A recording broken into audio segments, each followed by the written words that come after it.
Guys সবাইকে জানাই happy new year. তো আজকে আমরা ঘুরতে চলে এসেছি পাটুলিতে 1 জানুয়ারিতে। ফ্যামিলি যারা যারা যায় সবাই এসেছি পাটুলিতে ঘুরতে। তো তোমরা কারা কারা এসছো 1 জানুয়ারিতে পাটুলিতে ঘুরতে অবশ্যই কমেন্ট করে বলবে। তো আজকে পাটুলিতে আমরা এসেছি 1 জানুয়ারিতে। Happy new year 2026। বল কি বলছিস? 2026 আপনাদের নমস্কার।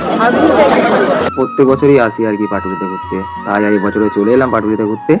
তো এবছরে অনেক ভিড় হয়েছে পাটুলিতে, মোটামুটি অনেকই লোকজন এসছে, পুরো ভিড় হয়ে একদম পাটুলি একদম ভর্তি হয়ে একদম জমজম করছে একদম। আর এখানে একটা বাজার বসে, নৌকো বাজার। তোমরা তো গাইজ এসেছো, তোমরা তো ভালো মতন জানবে যে এখানে একটা নৌকার বাজার আছে। সেই বাজারটা আজকে বন্ধ ছিল, না হলে আমরা প্রত্যেক বছর এই নৌকার বাজারে একটু খাওয়া দাওয়া করি, একটু ঘুরি। তো আজকে বন্ধ আছে। তো পাটুলিতে দেখো কত সুন্দর সাজিয়েছে গাইজ। তো এইভাবে সাজিয়েছে, এত সুন্দর লাগছে। তো আমরা প্রত্যেক বছরই আসি, আজকে এবছরে আমরা সবাই চলে এসেছি। তো বাজারটাও তো বন্ধ, তো এবারে হালকা করে আমরা ঘুরে ঘুরে টুরে ফুচকা টুচকা খেয়ে একদম বাড়ির দিকে যাওয়ার প্রস্তুতি নিয়ে নিয়েছি। প্রত্যেক বছরই আমরা আসি সেরকম সবাই মিলে। আর তো আজকে আমরা আছি।